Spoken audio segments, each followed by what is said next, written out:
Welcome to our election focus. With so many races and so many candidates jockeying for position in the upcoming primary, we weren't able to get the in-depth conversation that we had during the Annapolis city election. So this time, we're shaking it up a little bit.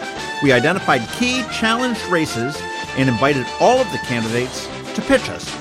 In each 10-minute recording, we present a single question to the candidate. I am a new voter. Why should I vote for you? And after that, the candidate has up to 10 minutes to pitch themselves, and if they run out of time, we hang up on them. It's very simple and mildly therapeutic. Joining us now is Doug Rathell, who is a Republican running for the House of Delegates in District 30A. Say, hey, I'm a new voter here in Annapolis area, and I understand you're running for delegate in 30A. So why would I want to vote for you? So my name is Doug Rathell. I'm a born and raised Marylander. I grew up in Talbot County and in the Eastern Shore and have a strong agricultural background, come from a farming family. We had a farm equipment dealership. Came over here for a career with the Annapolis Fire Department. I've been here for 11 years. I'm currently a fire lieutenant and paramedic. I really enjoy my job. It's the best job in the world, being out there, being able to give service to our residents and visitors. I'm a married father of 3 children. I have a 8-year-old, a 6-year-old, and a 5-year-old who's coming in here right now to talk to me. I am a graduate of the Leadership Anne Arundel Flagship Program in 2015, and that's really what got me interested in the political realm. I've learned about all the different facets of Anne Arundel County and really what makes our county succeed. Great program. I really recommend it. I also attended the St. John's Executive Seminars for 2 years, and that's with that, we go into different literature and we have a theme and we kind of base that on everyday life and what we can pick out of that. As I've said, I've had a life dedicated to community service, and I started out as a volunteer firefighter in the early 2000s, and I felt like there was something more I could do. So then I became a paramedic, and I really enjoyed helping people. So that's when I started with Annapolis Fire Department. And through running calls and all throughout the city and county, I've seen some of the districts and been in all the different communities, and I've picked up on certain needs that may not be addressed properly or could be handled better. And that's when my desire to serve brought me into wanting to run for political office. I've helped out with a few campaigns in the past, and that kind of got me some basic knowledge with that.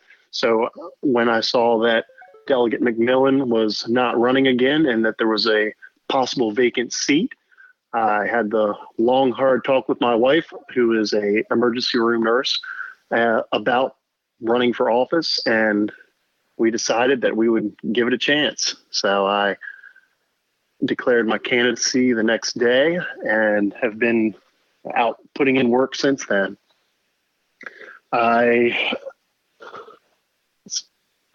So there's 3 major things in my platform. The first one is that I am going with smart growth and our infrastructure buildup.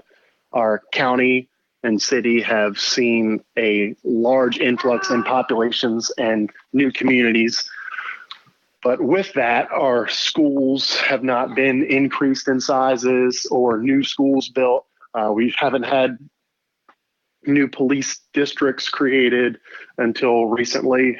We haven't had new fire stations built, and the staffing built up, and even waste management. The roads need to be improved because of traffic issues. So, with that smart growth, I want to see some type of agreement with our infrastructure being built up prior to the growth being completed. So, that way you can go from here to there, just like you can now, versus sitting in traffic for 10 minutes or 20 minutes or, waiting a half hour for an emergency service when you need it. now on emergency services and public safety. With my background, I believe the safety of our community is paramount. It's extremely important. One thing that I am very familiar with, and some of the other candidates are speaking about it too, is our opiate epidemic. I'm assigned currently as the EMS officer for the city of Annapolis on my shift. And with that, I run on the majority of the overdoses, and I've, given the wonder drug Narcan and brought people to death, or I've been there to help with that. And we've given them a second chance at life. The county government rolled out the Safe Station program several months ago, where you can come into any firehouse or any police station, no questions asked, and seek help for your addiction. And that can include opiates, alcohol, any type of addiction that you feel you need help with. And with that, the county mobile crisis unit will come to the firehouse or police station, and they will work on getting you treatment in one of the facilities in Anne Arundel County. I want to see that happen statewide. I would work on legislation on making that happen throughout the state. I know that some of the fire service and EMS service is volunteer based. So in some areas it may be more based at police stations, but I want to be able to give that help. It's been very successful. And, there's been several people that have turned their lives around completely and are now free of their addiction.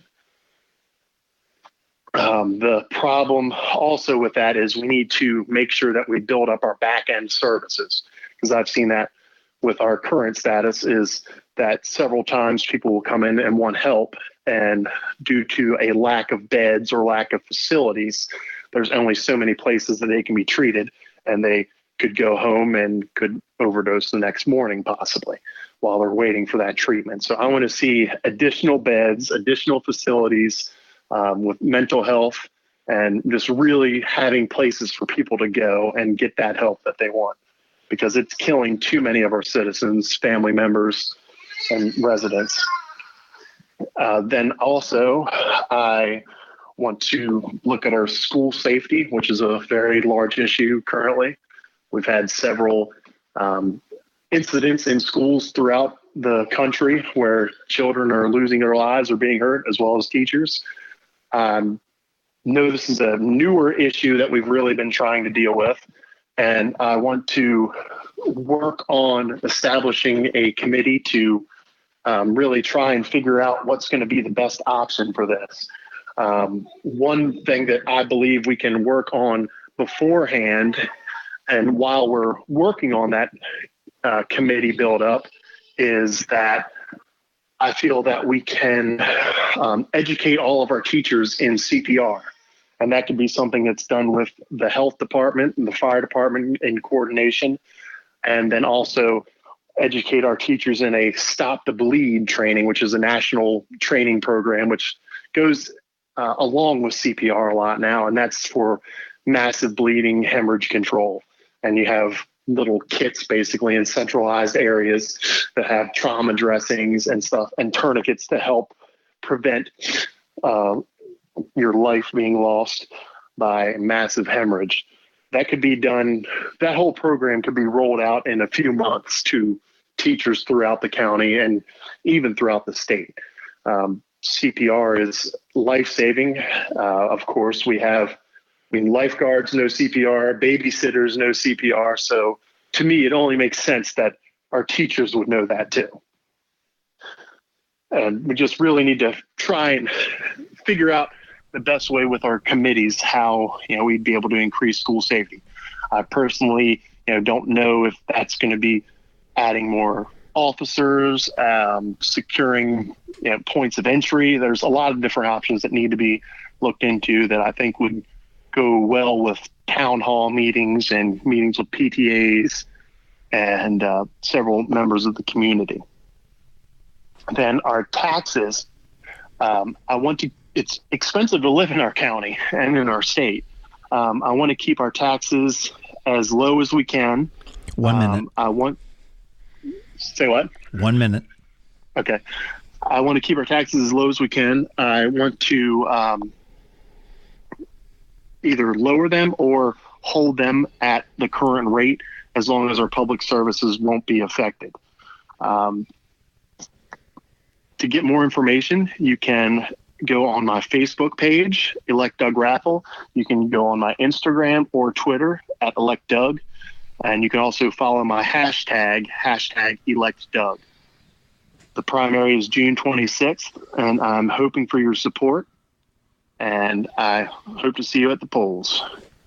To learn more about Doug Rathell, please visit his website at electdougrathell.com. And that is Elect Doug, RATHELL.com.